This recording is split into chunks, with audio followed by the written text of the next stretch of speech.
About 15 years ago, I decided to volunteer for Hospice of Northwest Ohio. I was just looking for a way to give back to the community. And one of the things that I didn't realize that was going to be a long-term takeaway from that experience was some of the training. You had to go through like 9 weeks of training. Some of it was HIPAA, and most of it was really around being present in one of life's most challenging, vulnerable, sometimes embarrassing seasons. But it's a beautiful and essential part of the final chapter of our life here on earth. It's the dying process.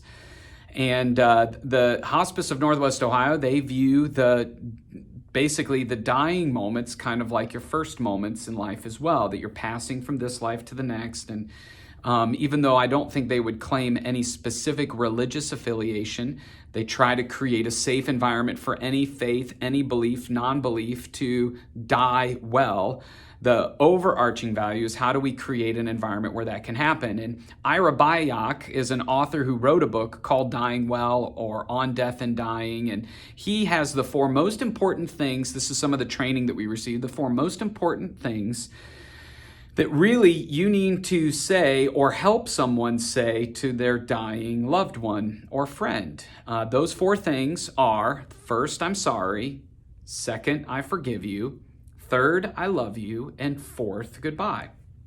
And one of the challenges that we had in Northwest Ohio, and I would say that this is true for a lot of people, is when someone gets to that phase where you don't want to give up hope that that you don't want to just assume that they're going to die. So that's why some people are reluctant to bring in hospice. They feel like they're condemning them to death instead of inviting them to die well. That's an important distinction.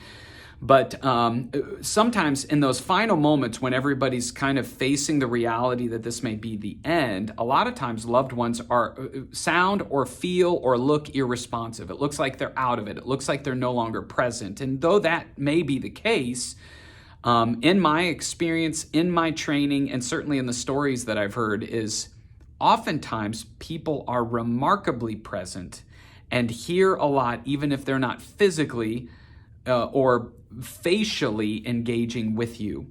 And so that's why we encourage people to have these conversations, even if it looks like their loved one is sleeping.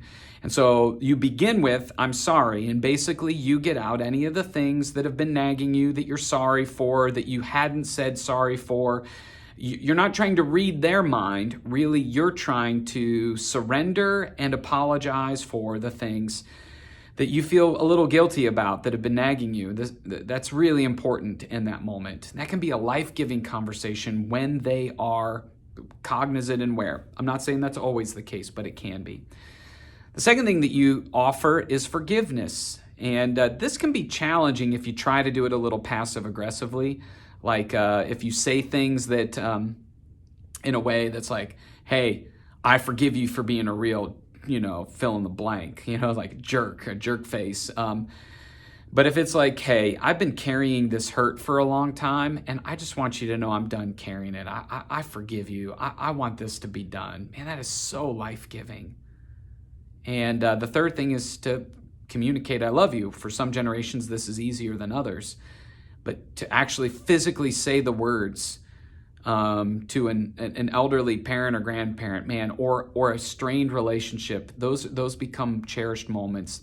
And then the last thing is learning how to say goodbye, which for many of us, especially if we follow Jesus, it's like an I'll see you again. I can't wait to see you again.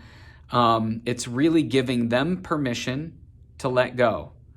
And it's giving you the opportunity to begin receiving an ending to a chapter in your physical life with them present. Those four things are really valuable, really difficult, but as I've been sharing them with some of my friends, they asked if I would make it a resource available to you. Because at some point in your life, if you're not helping people walk through these difficult seasons, you will be facing one, or someone that you know or care about will be too. And so I think that's how you have conversations with someone who is dying. Thanks.